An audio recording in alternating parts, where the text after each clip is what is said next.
Good evening. It is Monday night and we are live across Facebook, Twitch, Twitter, YouTube on a State of Mind's YouTube channel. This is Monday night's episode of the State of Scottish Football Show, and joining me once again on Monday it is Dave. Dave, how are you this fine Monday evening?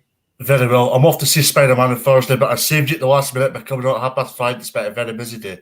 Yeah, you did. Yeah, I'm glad someone wanted to talk Cinch Premiership with me because once again it has been an action-packed weekend in the Cinch Scottish Premiership, and we will look back at all the games that took place this weekend, as well as looking at the European draws that Celtic and Rangers discovered their fate this afternoon. Those draws did not need to be redone, unlike the Champions League. So we'll look at the ties and what awaits the Old Firm coming up in Europe. But let's start with the Cinch Premiership, and we'll start with yesterday's action, starting at Parkhead. Dave, Celtic coming out 1-0 victors over Graham Alexander's Motherwell side. An important win, I think, given the injuries that Celtic had coming into this game. Yeah, absolutely. I mean, it's a big win for Celtic because there was if Celtic want to have a reasonable chance of challenging for the league, which I think they will. It'll be a lot more. It'll be a lot more of a shorter tally than it is last season. Who wins it? Is it 1 in December? So it's not for us to go and decide at this early stage who's going to go and win leagues. But for Celtic, a very big win, and it all started through Tom Rogic's first half strike, which was enough to give Celtic all 3 points, and a very good 3 points all the same. Because I mean, Motherwell are a hot and cold type of side. They're a side that have done a lot of positive things. They've had a lot of good positive things about their play, and also Graham Alexander's net 2 manager of Motherwell awards. And ultimately, we'll get on to Motherwell in a minute, but from a Motherwell perspective, very briefly, Graham Alexander, whenever he's had the manager of Motherwell award, has always came back and had the defeat. So there's that side of it, but also it's an important 3 points all the same for Celtic, and the fact that there's a 4-point deficit restored on Rangers. I mean, if Celtic had lost points yesterday, that points tally would have got back big time. So it's an important 3 points for Celtic, and the only disappointment from Celtic persuasion is maybe James Forrest, who trudged off with a muscle problem. Yeah, I was going to come on to that. Yeah, so there was that, and this is the thing. We'll get on to it, I'm sure, but that's a lot of big players in the attacking areas of the field that have picked up injuries right now. So there's a lot to be worried. Happy for Ange Postecoglou picking up the win, of course. He will be happy, but a lot to be worried about at the same time, and a lot to think about in this break. Yeah, and last week, Dave, me and you discussed, David Turnbull and how he's kind of, stepping up to the plate for Celtic, given and kind of having this opportunity that the injuries Celtic currently have is kind of given him just now. So once again, he's found himself involved. He grabbed the assist for the Tom Rogic goal with a well-worked free kick routine, clearly off the training ground, and Tom Rogic carrying on his importance from the weekend. But Graham Alexander had a lot of complaints around the free kick. Having watched the highlights before we came on tonight, I'm going to agree with him. I do think it's a very soft free kick, probably a type of decision that Celtic and Rangers do benefit from when playing at home. And, if it had the decision been the other way or at the other end of the park, probably they wouldn't have got it. But did you kind of agree with Graham Alexander's thoughts on that free kick, that it was soft? Yeah, I did. I totally agree with what he's coming. It was two players basically with body contact, nothing between them, and it's Motherwell bear the repercussions of that, because Celtic go and score a free kick from that point onwards, and ultimately it's 3 points for Celtic, a big 3 points for Celtic, but for Motherwell it's nothing to show for what was excluding that period in time. A fine, well, not a fine performance, but a fine steal shown from them. Sorry, I added a wee pun in there. I was going to say I didn't mean to, but they're a hard working side, and they nearly got their just rewards for the fine work they put in at Parkhead yesterday. Motherwell have been capable, as they've shown already this season, of having a no fear mentality in terms of going to Ibrox recently, picking up a point. And yesterday they almost gambled for Celtic Park. It was a very good story from a Motherwell persuasion if they did go and pick up that point, but it wasn't to be. And ultimately that free kick decided the outcome of the game, and huge frustration for Graham Alexander or indeed Motherwell.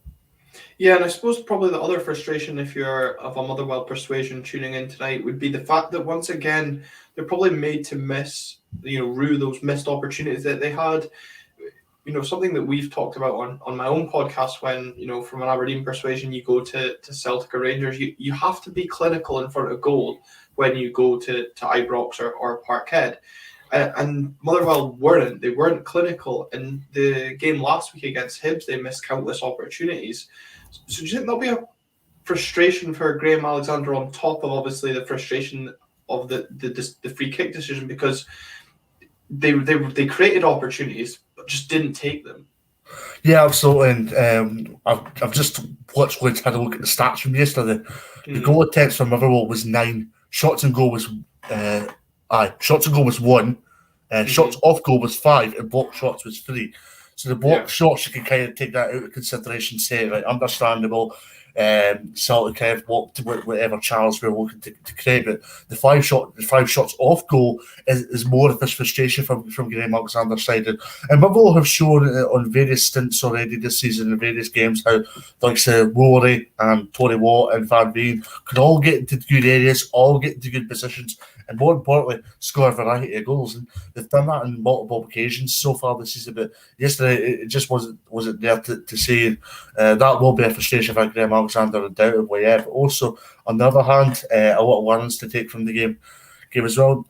Motherwell have been really good in terms of their defensive outlay, and that's one thing that was a huge positive from them yesterday. Because take that free kick, strike from Rogic out of the equation. There's nothing really that really troubled the Motherwell defence as such. Yes, Celtic had 7 shots on goal yesterday, but very little to go and trouble the Motherwell goalie or indeed the defence. So Motherwell can take a lot of plaudits from their defensive play, but I'm pretty sure Graham Alexander points over plaudits.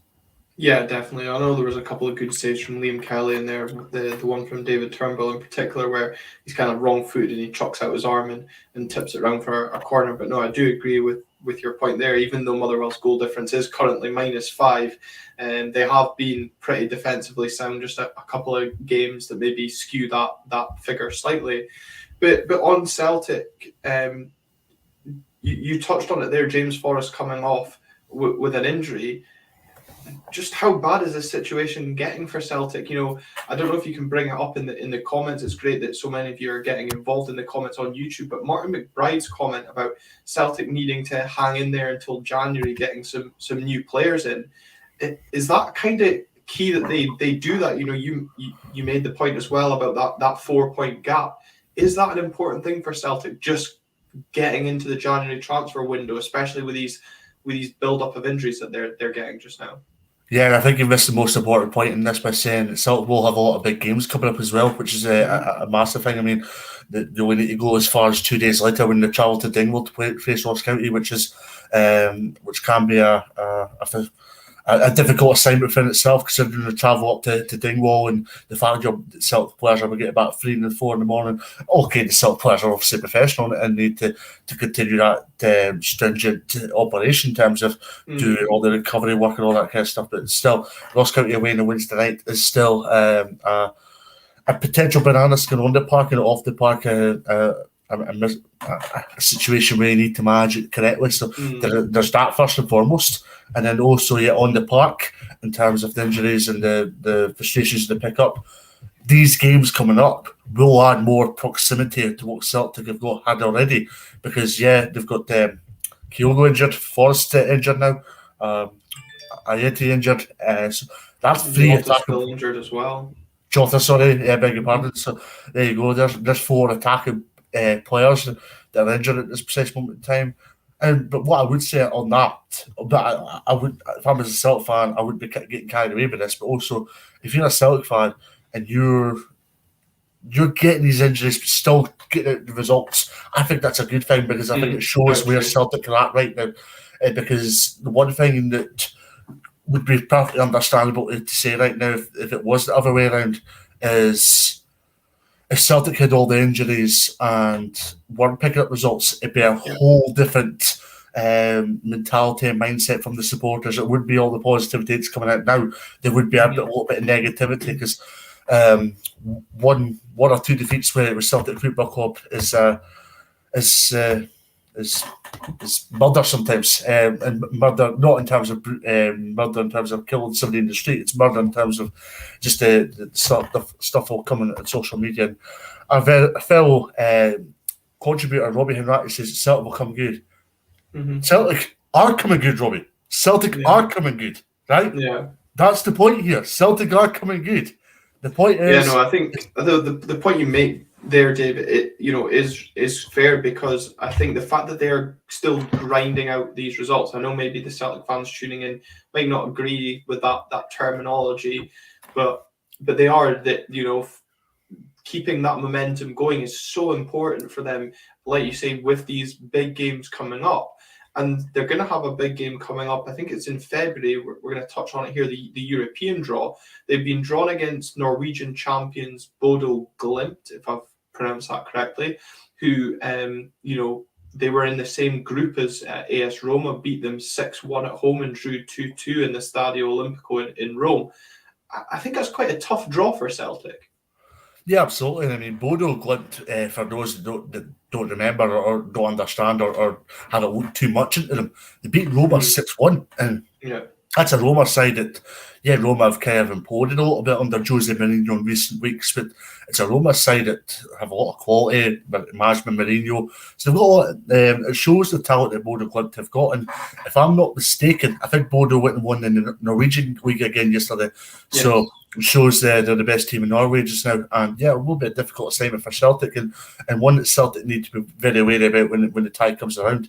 Yeah, I'm glad you're paying attention. That's why I did call them the Norwegian champions. But I suppose the benefit for Celtic might be that when this tide does come around, it will be the beginning of the Norwegian season. So I think they're currently in their winter break just now. So they'll be coming up to pre-season. And obviously with having such an impressive group stage performance and winning the league title again, some European clubs might come swooping for their players in the January transfer window.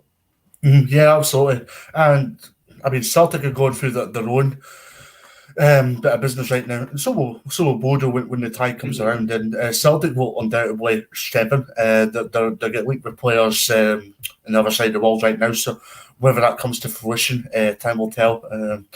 I mean, when they've got a banner with a scarf over the head, and Celtic Twitter and Facebook sites and website announcing them, that's when we know. So for us, we can only talk and speculate, but until the deal's done, then the deal's done. So, but no, I think this is an exciting time for Celtic, and Ange Postecoglou was at the start of his journey and his process. So there's a lot to be excited about for Celtic right now.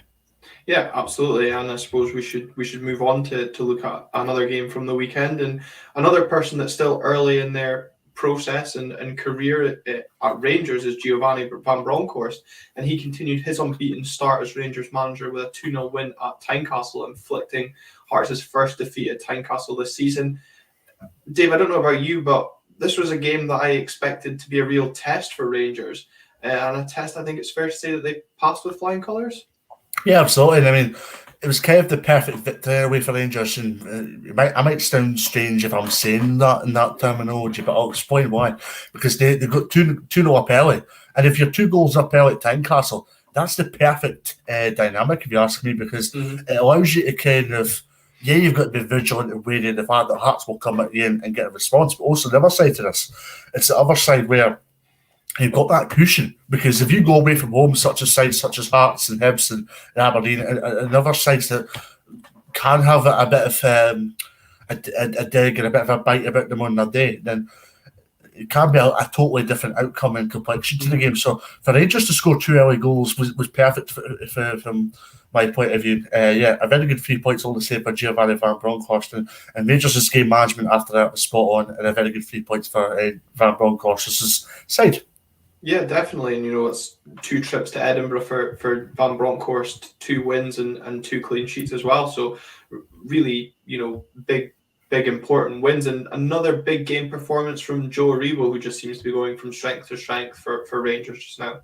Yeah, absolutely. I mean, he's been doing really well, probably in the last, we could say, 15 to 16 months, if you look at the total landscape of things. Because, I mean, he's keeping on the fine performances that he inherited under Gerrard. I mean, he was really good under Gerrard, and he's keeping that going. In all honesty, that's another really good performance. And I know we hate to say this as Aberdeen supporters, but I feel doesn't he brought up.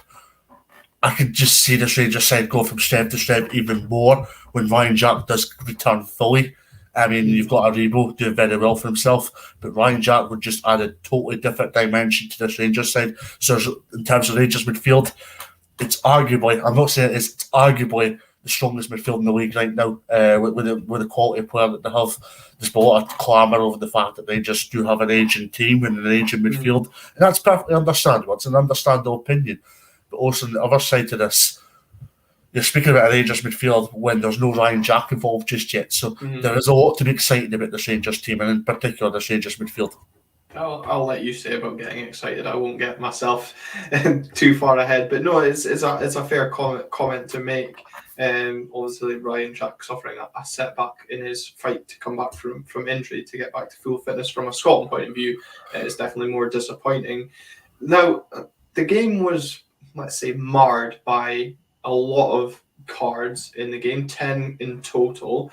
And Michael Stewart and Stephen Thompson critical of Nick Walsh's performance in the game. Michael Stewart saying he lost the plot a bit, especially around the Josh Ginnelly red card. Do you think that's a fair comment around Nick Walsh? Yeah, I would say so. I mean, referees under scrutiny on a very regular basis now. There tends to be a lot more spotlight on the referees this season around, just because of controversial decisions that are coming into play.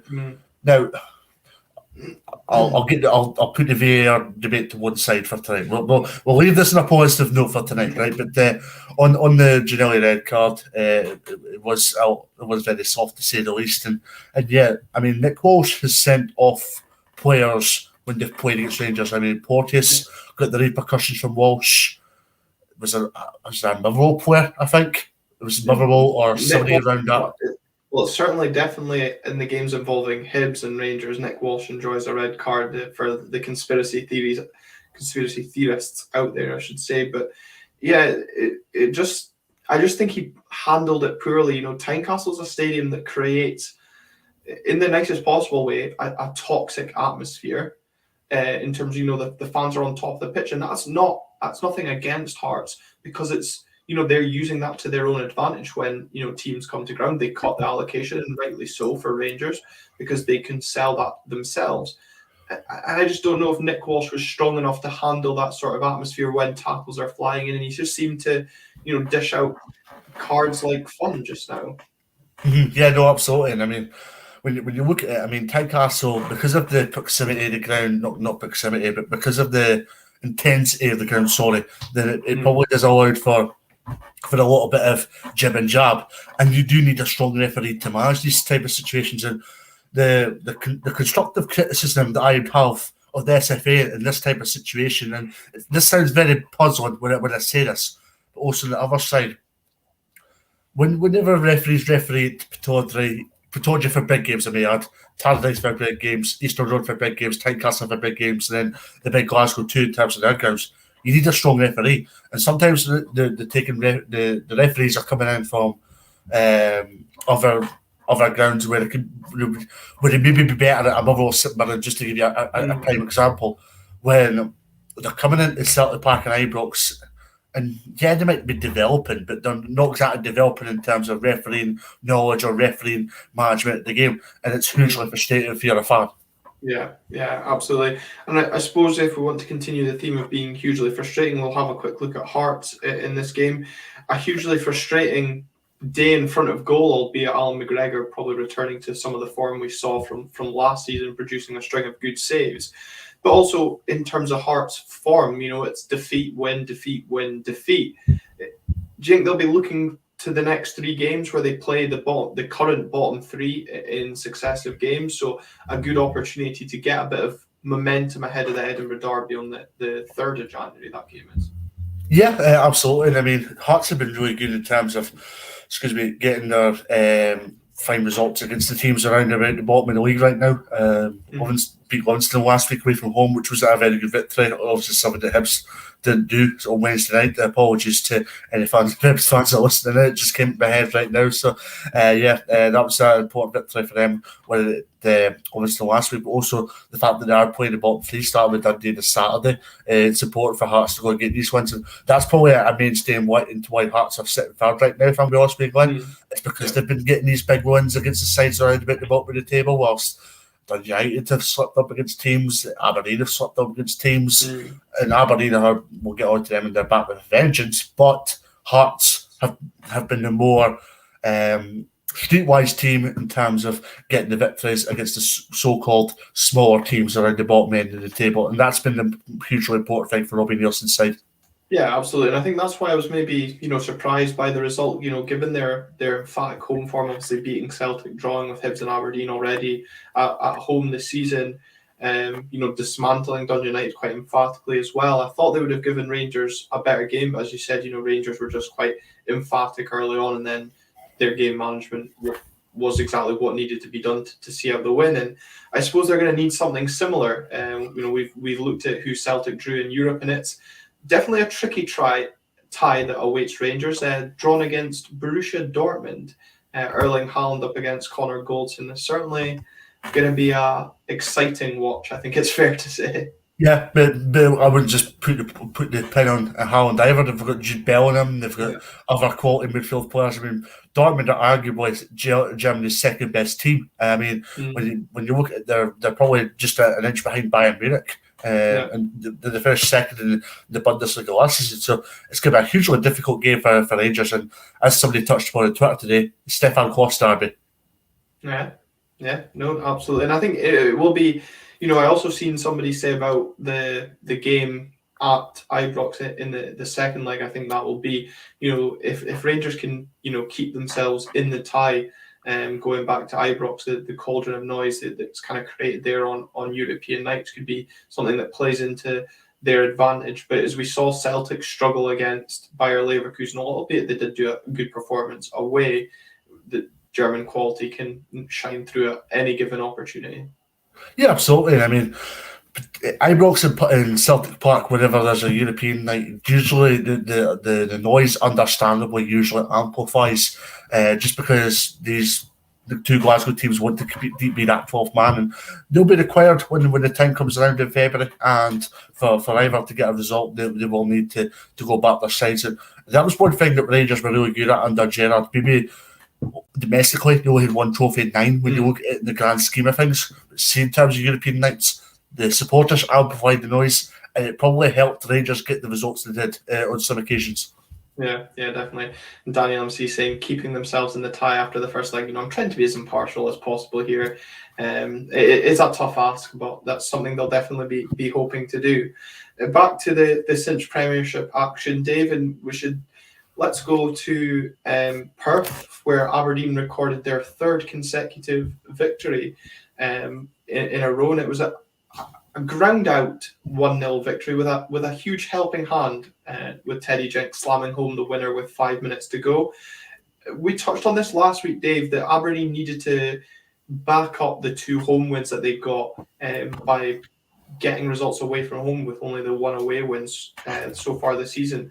That was a really important 3 points for Stephen Glass's men. Absolutely, and it's 3 wins in a row, as you've touched upon there. I touched on it last week about Aberdeen winning games within a 7 or 3 day window. It's good that this has been carried on now. It's momentum's a massive thing in football, and Aberdeen have got that. As a certain contributor on this show would say, I'm not going to name him, but I think we all know who Stephen Glass's Showtime Reds are back. Yes. And I think you'll be delighted that I've brought that up tonight. So I hope you congratulate me for that. But not that you stole that from red tinted glasses at all. I hasten to add. Oh, okay. Beg your pardon.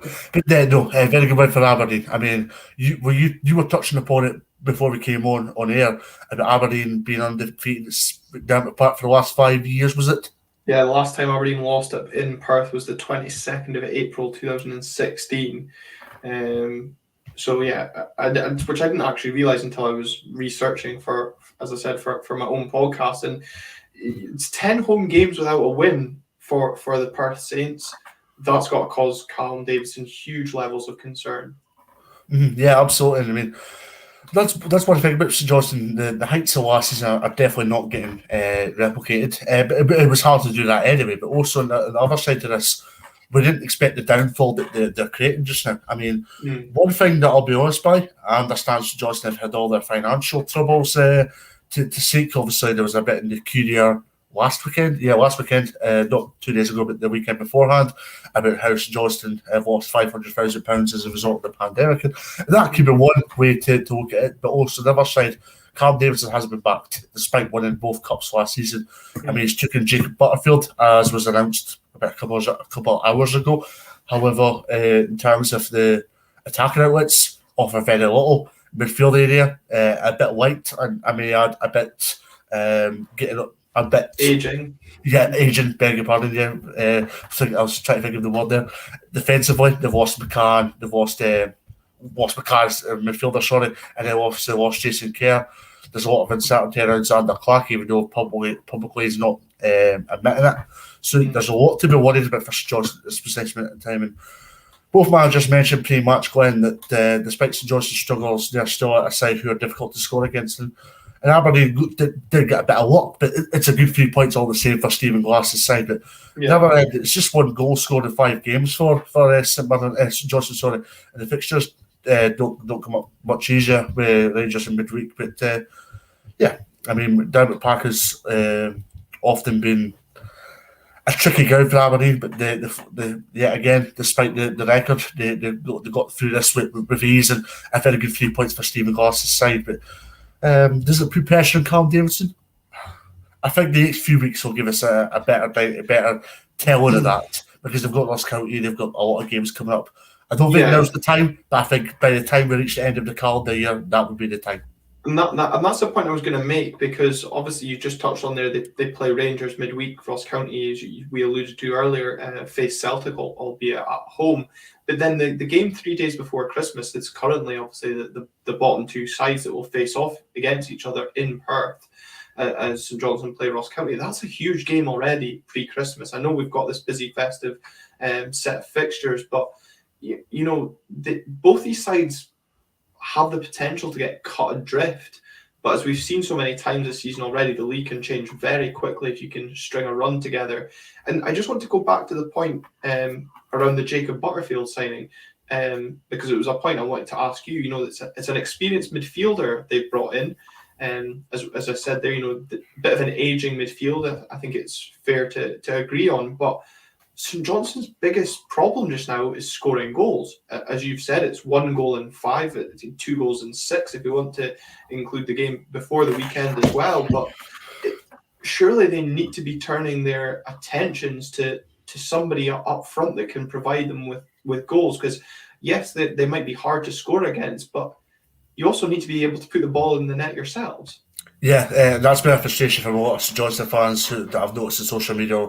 Yes, St Johnstone don't get a lot of, they don't get an impressive fan base as such, but any St Johnstone fan that I have come across on social media, they all have went and said that we need to add a striker. And the thing is that St Johnstone play a certain style away, and St Johnstone in the past have been renowned for getting a striker that won't exactly be I'll give you a comparison, a Christian Ramirez type of striker. They've never been renowned to getting a Steve McLean type of striker. A man that can hold the ball up and then score a wee goal here and there. An intelligent striker. Yeah. And that's probably what they'll bring in, if I'm going to be brutally honest. Mm-hmm. Yeah, no, absolutely. It was just kind of thought a bit interesting, given the obviously the announcement of that signing. But from an Aberdeen point of view, obviously a hugely important victory, given the recent struggles on the road, and it's the first clean sheet away from home Stephen Glass has had as Aberdeen manager. But I think the result is also amplified by the fact that all the teams currently above Aberdeen, outside of the old firm, all dropped points this weekend. Yeah, I mean, Aberdeen are hitting form at the correct time. Dundee, they're going for a predicament. That's 1 in 8 now. We'll get onto them at the end of the show. Hearts obviously dropped points yesterday. Hibs are on a barren run themselves. So this is Aberdeen have seen blood at the right time. They looked at this and went and said, right, we need to bounce in this. I mean, and Aberdeen are doing a lot of good stuff right now. I mean, Aberdeen at the start of the season were getting a lot of plaudits for very little points. The balance has been met now, and that's a big thing. Yeah, and I think that's also kind of highlighted by the fact that this was the third game in a row Stephen Glass named the same starting 11, and it took until the end of October for him to name the same starting 11 2 games in a row.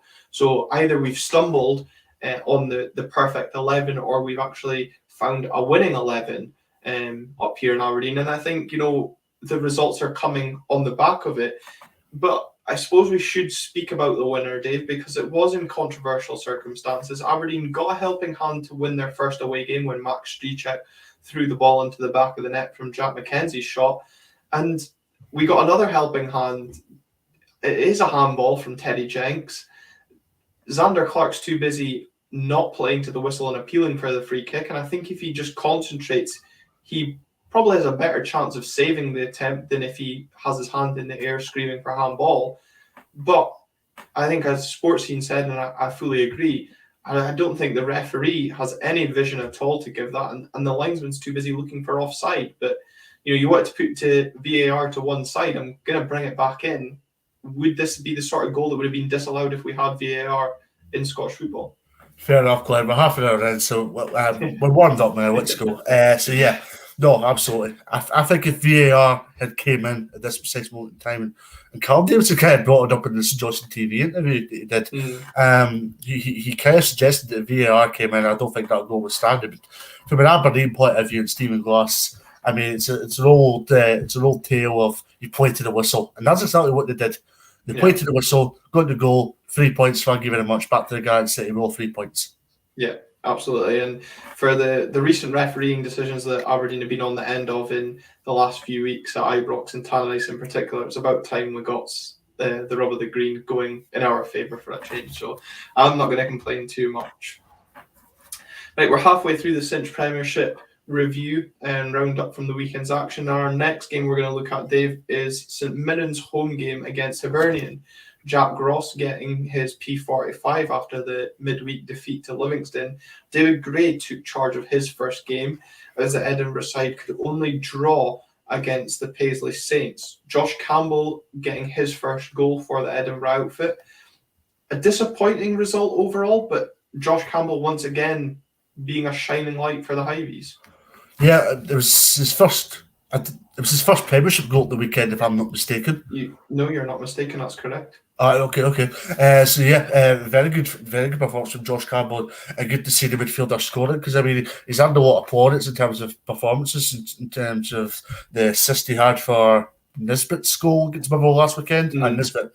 That was a lovely ball, and a point I made the show, and a point maybe Hibs women's manager Dean Gibson about the fact that if that was a cross into the box by Messi, we're all on Sky Sports speaking about it. So there was that, and then the fact that he's turning from provider to score at the weekend as well, just goes to show you how he's in form right now. And I'll be honest with you by saying that there's maybe a bit of a reliance on Alan Campbell at this precise moment in time, because Boyles went off guard a little bit, not off the boil, off guard. I've made a different word for you this week, Glenn. Off guard. Nisbet is a little bit hot and cold in terms of his goal scoring ratio. So it's maybe a bit of a reliance for Josh Campbell to get him some points this season. Being honest, when you look at the overall conviction of things, because remember they're going to beat Livingston on Wednesday, of course.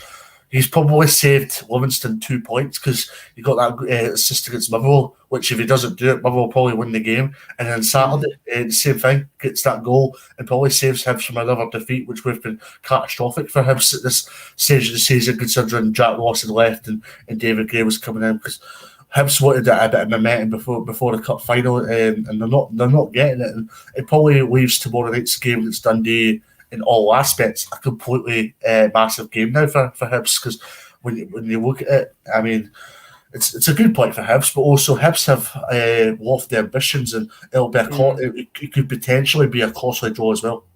See, I'm going to argue it's not a good point for Hibs, because they're winning that game and going into the last 10 minutes, and then if I was a Hibs fan, I would argue it's 2 points dropped, no win in 4 now, and it's made a huge importance on, as you've just said there, the game tomorrow night against Dundee, because now, as a result of those drop points against St Mirren on Saturday, from a Hibs point of view, they cannot overtake Aberdeen with that game in hand. So they're going to still find themselves out with the top 6, as you said, with lofty ambition. So even winning the game tomorrow, they still find themselves outside the top 6. So they've also got the cup to look forward to this weekend. But how important do you think it is from a Hibs point of view that they get a manager, and the right manager, in as soon as possible? And it was out on Twitter today, and whether or not this is true, Robbie Fowler's interested in the job, and apparently Derek McInnes is being lined up for an interview.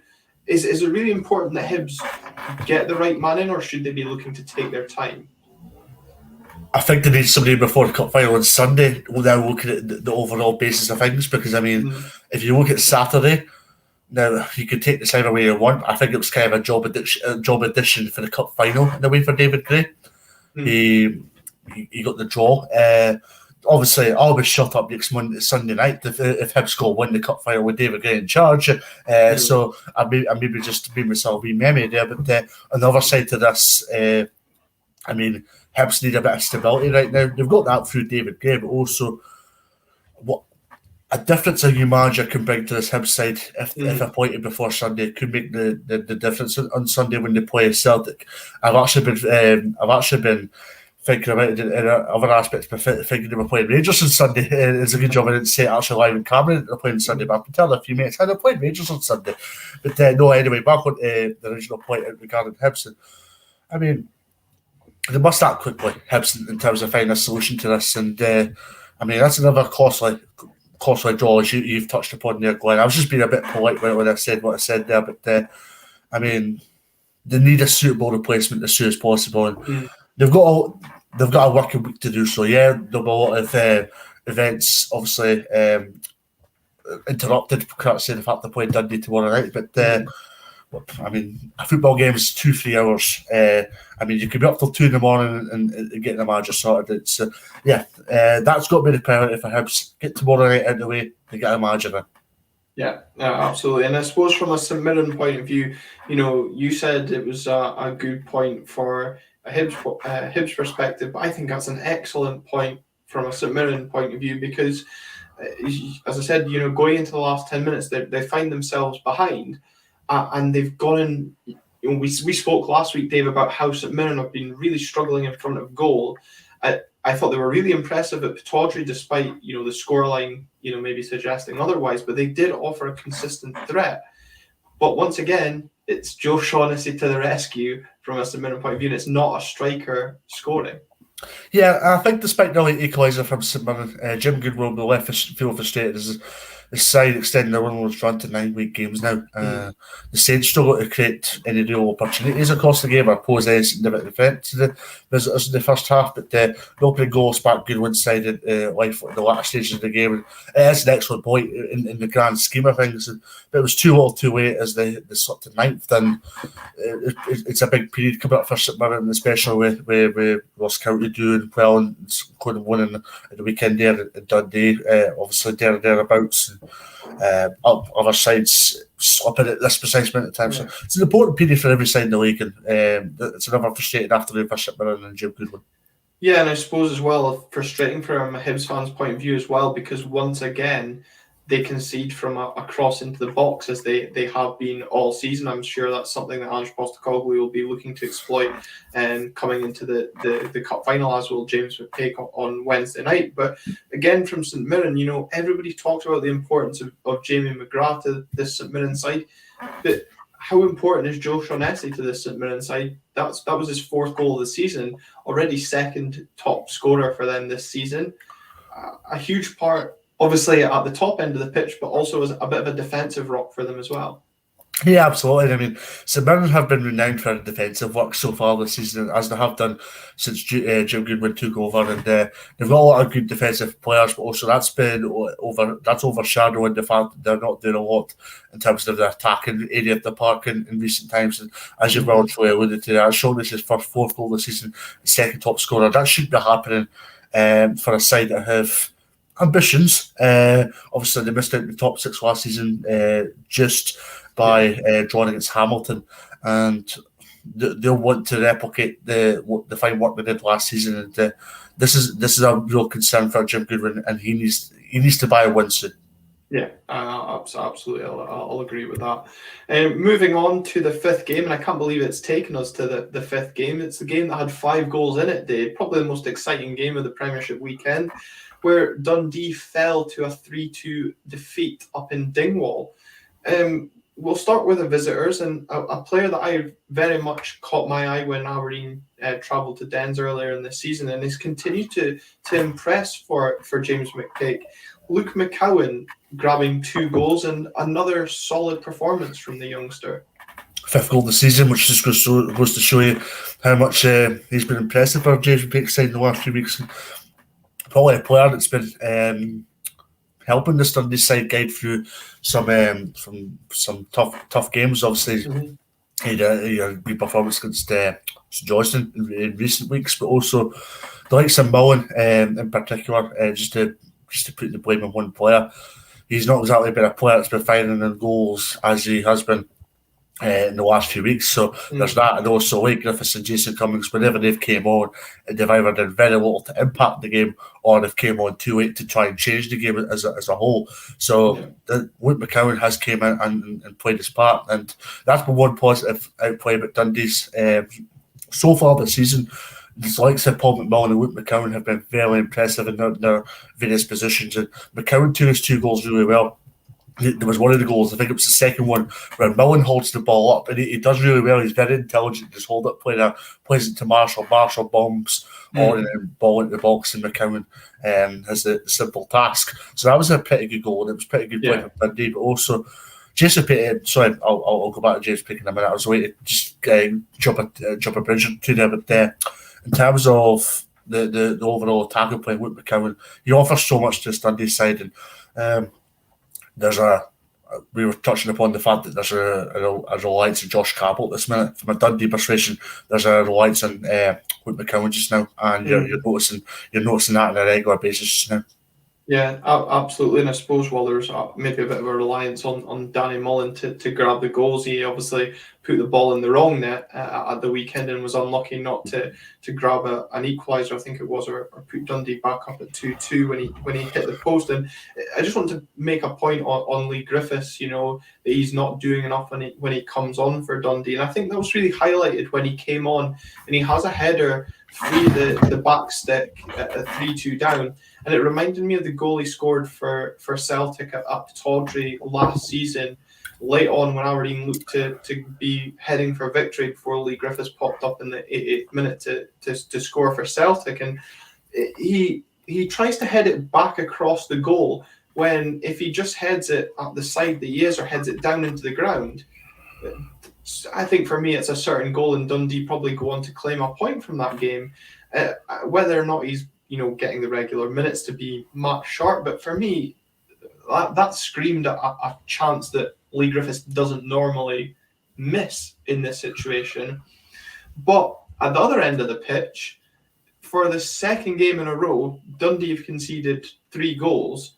And I know you want to make a point of James McPake, and it's probably where you're gonna do it, but Dundee have not half shot themselves in the foot again on Saturday in Dingwall, because the manner in which they conceded the goals is pretty inexcusable for this level. It was really poor stuff from the Dens Park outfit.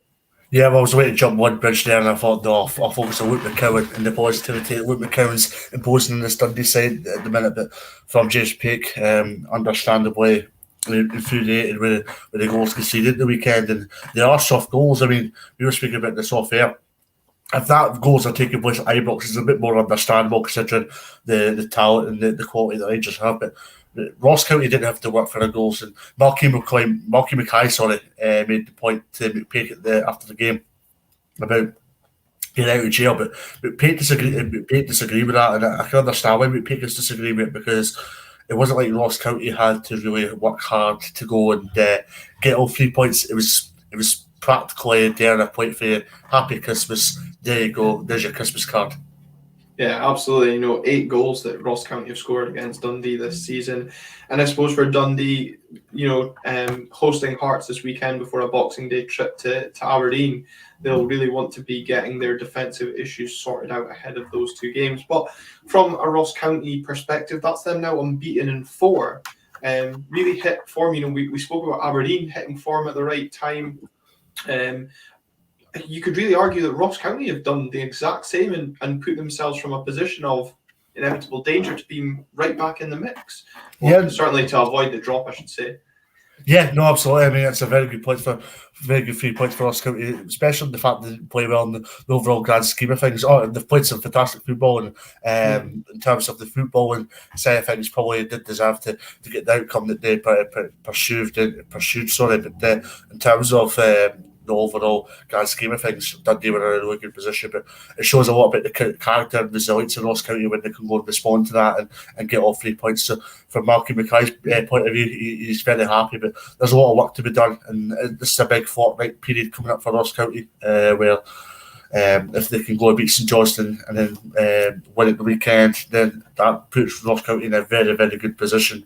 So there's a lot to be positive about, but a lot they can look forward to as well.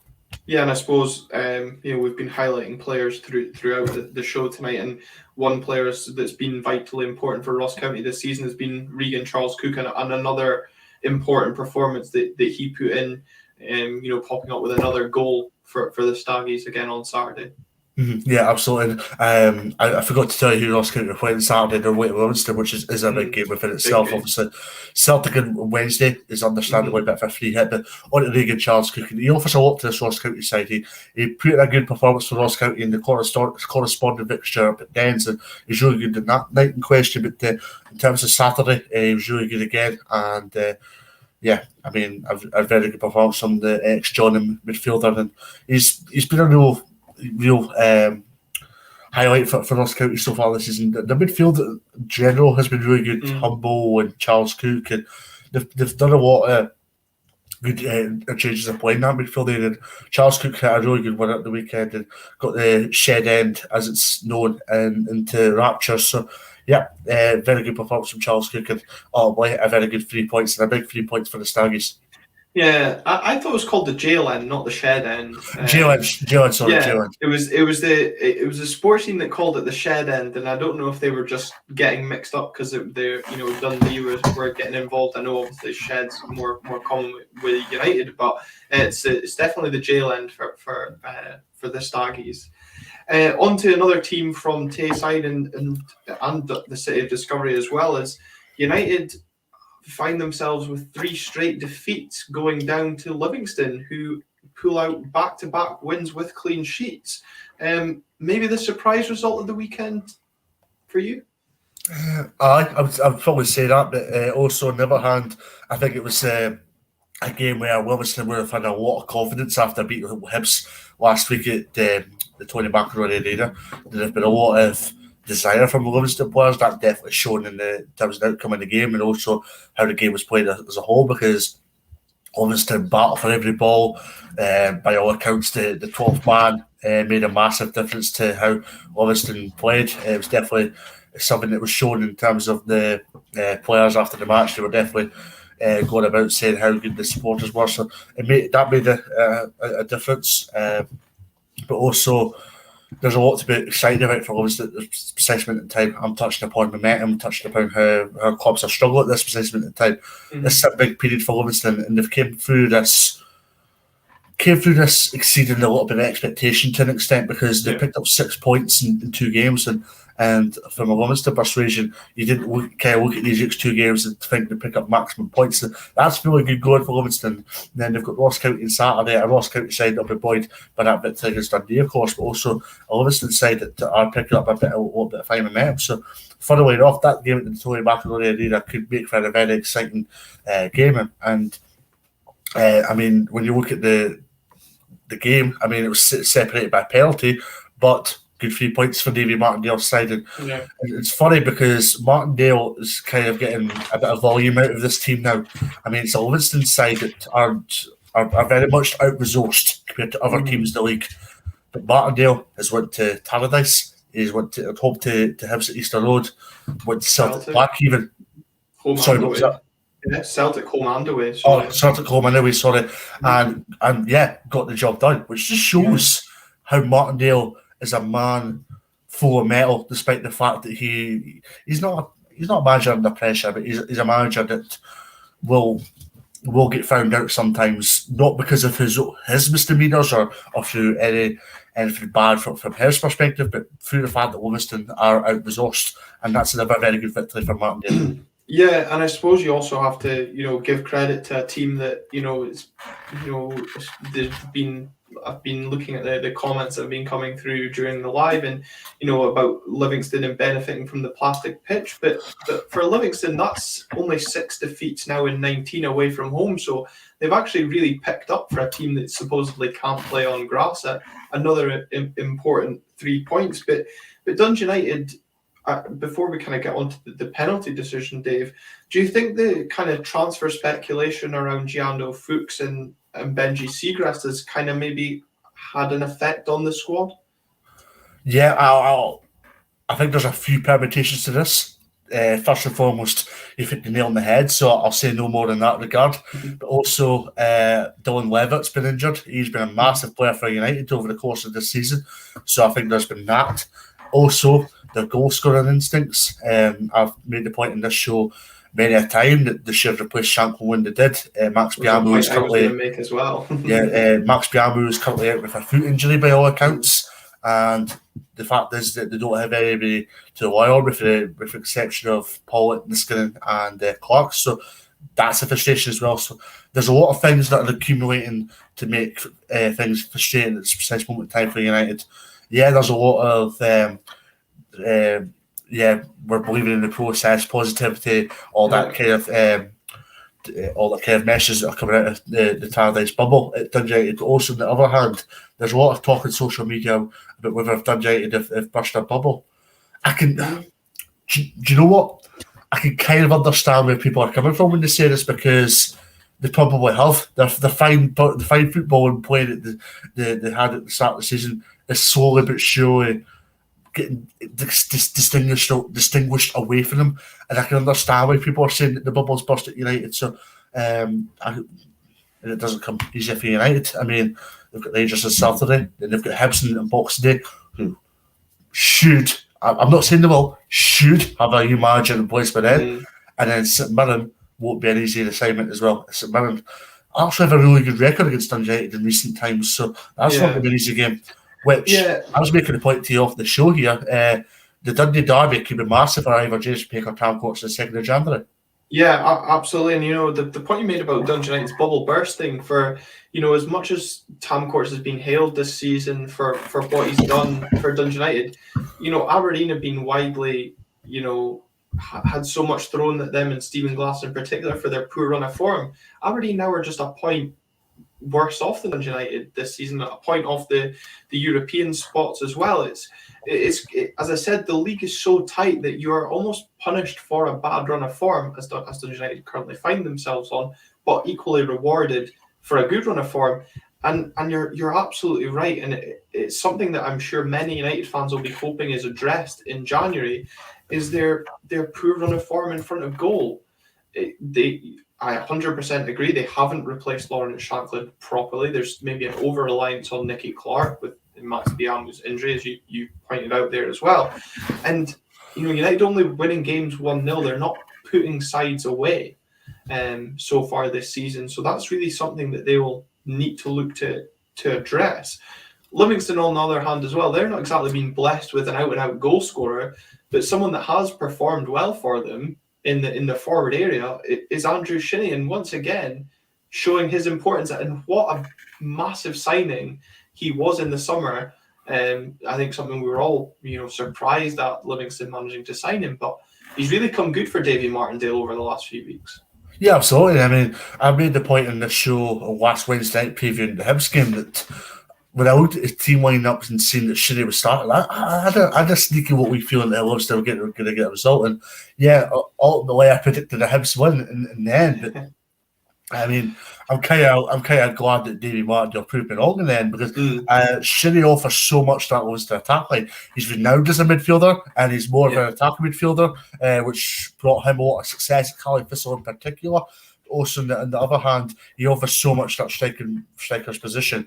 Now, there might be a bit of clamour over whether they could play both Shinnie and Anderson, but then I think we've seen with Anderson when he was at Aberdeen how if you play Anderson up top in the zone, it simply doesn't work. The one up top with Livingston simply doesn't work. And if you're going to play one up front, which Livingston usually do, you're better off with Shinnie.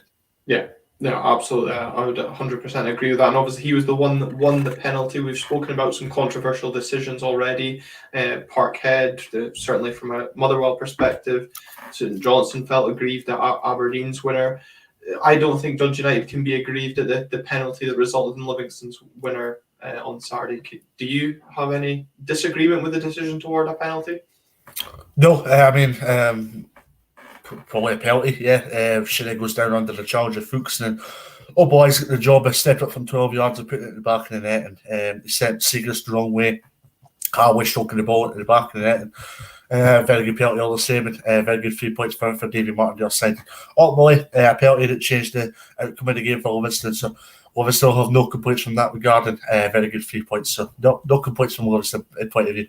Yeah, no, I'll agree with that as well. I think a bit of frustration from Fuchs after giving the possession away quite cheaply, and what a penalty from the centre back. When I seen it was him that scored, I thought, strange, you don't often see a centre back taking a penalty, and fully expected him just to blast the ball into the back of the net until you saw Sports Scene. It was kind of Jorginho-esque in the way he stepped up and coolly sent Seagrass the wrong way. Very, very, very classy indeed. So, no, very good penalty. A good 3 points for Livingston and attention to Ross County on Saturday. And I mean, it's those kind of moments we were touched upon Aberdeen earlier in the show where you need a bit of the rubber green. And Livingston are slowly but surely starting to get that now. And that shows with the 6 points that they've achieved over the last week or so. Yeah, and I suppose just looking ahead to the weekend for Livingston, is it important that they go and back that result up? They've had that impressive victory against Hibs, then gone and got 3 points against Dundee United.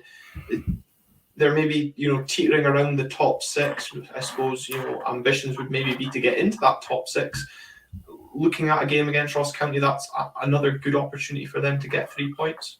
Well, Livingston have been renowned over the last few seasons of doing well, being competitive in this league, and indeed finishing the top six as they did last season. I think the season before, when that was obviously disrupted due to coronavirus. So, yeah, Livingston have shown that they can be competitive, but in terms of the players that they've had and in terms of the resources that they've had this season, it's a little bit worse off compared to what they're like in recent seasons. And they're slowly but surely starting to get accustomed to a new way, not a new way of playing, but a new way of looking at things. And I mean, it's been a very positive week, and one may that continue. They've got to back that up now, you're absolutely right. And if they can go back that up now, it makes for a very exciting Christmas for Livingston and indeed the festive period before the break. And I mean, Livingston have got a lot of favourable games in there during the festive period, including Dundee. So there's massive opportunity for Livingston to go and get points here.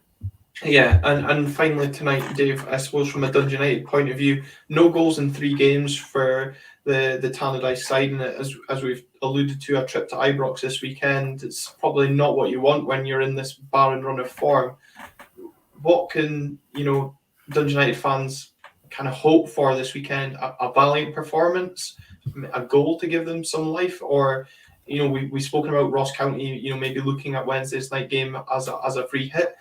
I don't think Dundee United fans will be looking at Saturday as a free hit. They'll be wanting to see some positivity from their side ahead of that Boxing Day clash against Hibs. Well, it's funny because I was speaking to Tam Courts about this a few weeks back, and I'm sorry to get on this Tam Courts bus here, but I wouldn't made the point to Tam Courts about how the victory over Rangers in the corresponding fixture was kind of a springboard in terms of the United season and the run that went on after that. Because if we cast our mind back to Pittodrie and how disappointing that performance was in that day in question from United, but then they went responded in a very professional, very good manner by beating Rangers. I think United are looking for exactly the same thing. I mean, if United go to Rangers and just go there and give up and it's curtains after 2 or 3 minutes, it could be a very long afternoon for United. And I'm pretty sure if it's 3, 4, 5, I don't think United fans will be quick to. I think United fans, will be very quick to vent their frustration on social media. So it's a big game for United this weekend. And usually if you go play one of the big Glasgow two, it's usually a free hit for a lot of clubs. For United, I wouldn't be looking at it that way. And I think United need to look at this and say, right, let's go and show what we've done the last time, and then go and get a result. Go and prove a few people wrong, because United are understandably in the spotlight right now because of the Barron run they're in. And this is an opportunity for United to go and change a bit of fortune just before Christmas. Yeah, absolutely. Well summed up, right in the nick of time as well. We'll be back tomorrow. Well, me and Dave won't be, but State of Scottish Football will be back 6 till 7 tomorrow on the same platforms: YouTube, Twitch, Twitter, Facebook, wherever you're joining in. Make sure you hit that subscribe and like button, and we'll be back with all the latest Scottish football news, as well as a look ahead to the Hibernian Dundee game.